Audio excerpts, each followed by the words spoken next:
সন্ধেবেলা হলেই কেমন যেন চা আর গরম গরম চপ খেতে ইচ্ছে করে, তাই না? আজ বানাচ্ছি একদম দোকানের মতো ভেজিটেবল চপ, বাড়িতেই খুব সহজভাবে। চলো শুরু করি। প্রথমে একটা মশলা তৈরি করে নিচ্ছি। নিয়ে নিলাম জিরে, ধনে, মৌরি, গোলমরিচ আর গোটা গরম মশলা। হালকা রোস্ট করে নেব যতক্ষণ না সুন্দর গন্ধ বেরোচ্ছে। এবার ঠান্ডা হলে ভালো করে মিক্সিতে গুঁড়ো করে নেব। এবার কড়াইতে তেল গরম করে আগে বাদামগুলো ভেজে তুলে নেব। ওই তেলেই 5 ফোড়ন, আদা বাটা আর কাঁচা লঙ্কা কুচি দিয়ে একটু নেড়ে নিলাম। তারপর বিট আর গাজর দিয়ে ভালো করে মিশিয়ে নিলাম।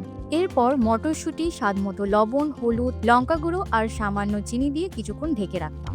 এবার দিয়ে দিলাম সেদ্ধ আলু আর আগে বানানো মশলার গুঁড়ো। ভালো বাইন্ডিং এর জন্য একটু ব্রেড ক্রাম্বস, ভাজা বাদাম আর শেষে ধনেপাতা কুচি দিয়ে সব ভালো করে মিশিয়ে নামিয়ে নিলাম। একটু ঠান্ডা হলে হাতে নিয়ে চপের মতো শেপ করে নেব।